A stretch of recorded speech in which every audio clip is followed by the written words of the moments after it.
Si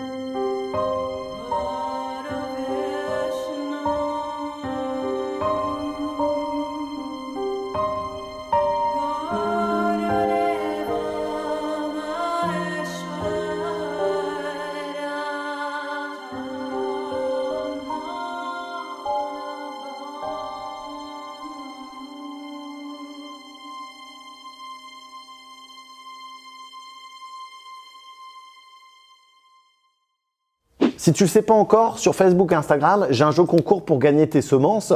Alors, va en dessous dans la description pour découvrir comment on fait. Et également, je te laisse découvrir le code promo pour avoir tes semences moins chères, donc moins 15% grâce aux graines bokeh. Alors, à toi de jouer. Le lien du site y est dans la description de ma vidéo. Salut les amis, bienvenue dans cette nouvelle vidéo. Alors aujourd'hui, on s'intéresse à la culture de la tomate. Souvenez-vous, il y a quelques temps, je vous ai fait une vidéo sur le semis de la tomate. Forcément, les plants se sont développés. Maintenant, on est sur la période du repiquage, voire de l'empotage et du rempotage pour certaines. Alors, j'ai décidé de tout expliquer. Donc là, maintenant, c'est à moi de jouer. C'est parti!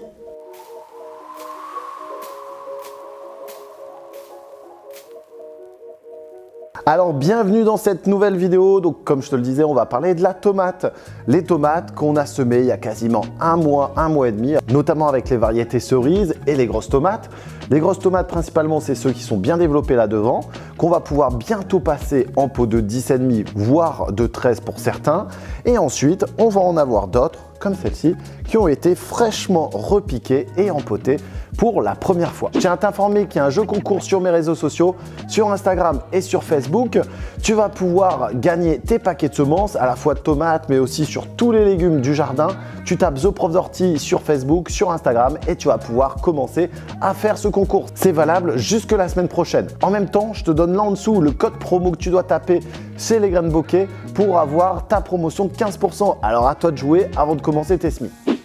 Comme tu le vois, dans toute la serre, les plantes se développent correctement. Il manque un petit peu de lumière, mais ça, bon, c'est la météo, un facteur que je ne contrôle pas particulièrement, mais je contrôle tout le reste de mon climat de ma serre. La température, l'humidité, voilà, ça c'est des données que je peux gérer. Les plantes ne sont pas étiolées, les plantes poussent correctement. J'ai peut-être une petite semaine d'avance quand même, mais voilà, on va attendre l'après-saison pour voir un petit peu comment ça va se dérouler. Dans tous les cas, ça va être le moment de repiquer tes semis. Donc là, comme tu peux le voir, les semis se sont bien implantés, ils se sont bien installés, il ne reste plus qu'à les repiquer. Alors je t'explique cette première étape de repiquage. Pour le repiquage, ça va être une opération très simple. Tu as besoin d'un petit peu de matériel, tu as besoin d'un tuteur, tu as besoin de contenants. Alors je te conseille de minimum partir sur du contenant de 7, voire plus. Et ensuite, tu auras besoin de ton terreau. Pour le terreau, je prends celui de chez Selmax. Tu peux découvrir en lien parce que c'est un terreau qui est spécial à la fois pour les tomates, mais pour toutes ces cultures un petit peu délicates parfois si tu galères dans ta serre et si tu galères avec tes plants. Une fois que tu as préparé ton matériel, tu vas commencer par frotter un petit peu le terreau pour supprimer les mottes. Et ensuite, tu vas remplir tous tes pots avant de faire le repiquage. Ça, c'est le conseil que je te donne. Donc, tu prépares tous tes pots, tu vas arroser et ensuite, tu vas commencer cette activité de repiquage.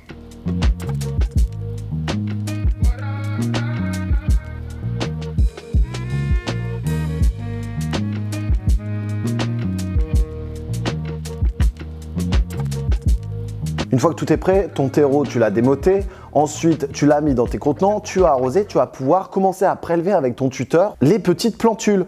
Ces petites plantules restent fragiles, donc vas-y délicatement et t'essayes de garder un maximum de racines pour le repiquage. Maintenant, concernant la mise en place dans ton pot, tu vas essayer de laisser quasiment 1 cm entre tes feuilles et ton terreau. Donc là, généralement, on est entre le stade feuilles vraies et cotylédons. Les feuilles vraies, c'est celles qu'on peut apercevoir ici, et les cotylédons, c'est les deux premières feuilles qui vont s'ouvrir post-germination, une fois qu'on a l'apparition de la levée.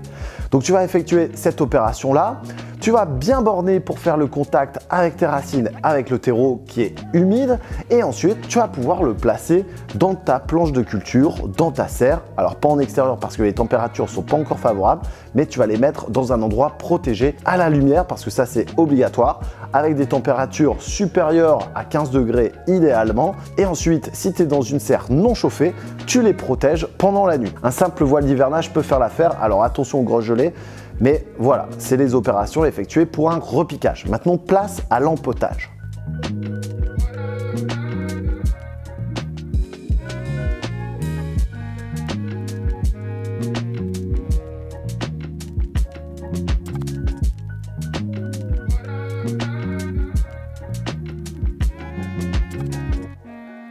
Définition, le repiquage, c'est la première fois où on va mettre une jeune plantule dans un contenant.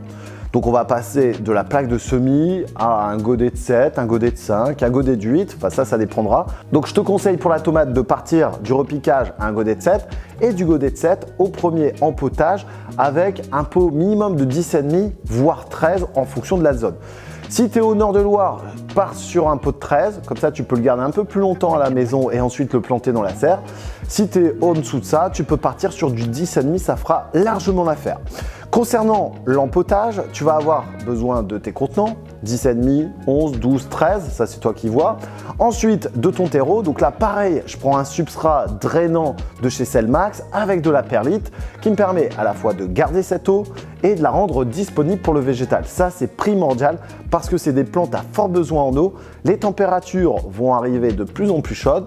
Il y aura plus d'ensoleillement encore et donc on va avoir des zones qui peuvent être desséchées et donc on ne peut pas se permettre à cette saison de perdre ces plantes comme ça. À quoi va servir un repiquage et un empotage? Le repiquage, premièrement, va permettre à la plante de se fortifier. Comme dans ce cas, on a un repiquage quasiment de 4-5 jours ici. Les racines vont se développer. Elles vont tourner en rond pour former la motte à l'intérieur de son contenant et en même temps, l'appareil végétatif va se développer. Ensuite, l'empotage va permettre à la fois d'avoir un meilleur ancrage racinaire, d'avoir une nouvelle rhizogenèse qui va se former et d'avoir un aspect végétatif encore plus touffu, comme tu peux le voir, sur ces différentes tomates de toutes les couleurs. Cette partie-là, empotage, rempotage, va s'adresser à ceux qui démarrent leurs tomates assez tôt, ceux qui veulent vendre des tomates aussi et ceux qui veulent avoir des cultures hâtives, comme moi c'est le cas, où je peux avoir mes premières tomates à la fin mai, voire au début du mois de juin.